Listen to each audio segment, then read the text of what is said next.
اللہ تعالیٰ نے ہم سب کو ایک ہی خیال سے تخلیق کیا ہے، لیکن پھر بھی ہم لوگ مختلف ہیں۔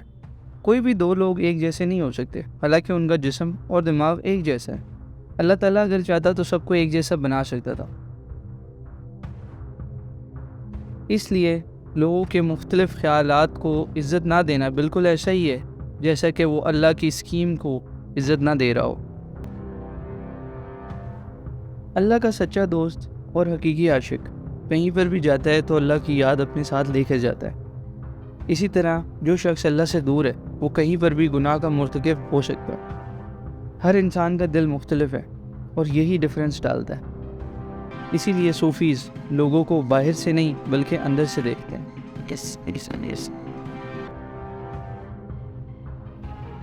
زندگی ادھار ہے، یہ تو آپ نے سنا ہوگا، لیکن یہ زندگی ایک خیال ہے، ایک کھلونا ہے، اور صرف بچے ہی کھلونوں کو اصلی چیزیں سمجھ بیٹھتے ہیں۔ پھر بھی انسان اس کھلونے سے یا تو محبت کر بیٹھتا ہے یا اس کو توڑ بیٹھتا ہے۔ انسان اللہ تعالیٰ کا نائب ہے، اس میں کوئی رنگ، نسل اور زبان کی تفریق نہیں ہے۔ لیکن پھر بھی میں نے زندگی میں کئی ایسے کام کیے ہیں جو بہت چھوٹے تھے، اور جن کو آج میں اگر بیٹھ کے دیکھوں تو مجھے لگتا نہیں کہ میں اس دنیا میں اللہ کے نائب ہونے کی حیثیت سے آیا ہوں، بلکہ ایسا لگتا ہے جیسے میری زندگی کا مقصد بہت چھوٹا ہے۔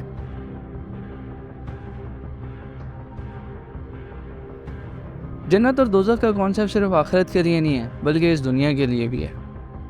میں نے اکثر یہ نوٹ کیا ہے، جب میں نے بدلے کے لیے ویٹ کیا ہے تو نہ میں نے اگلے بندے کا کچھ بننے دیا ہے نہ اپنا کچھ بنایا ہے۔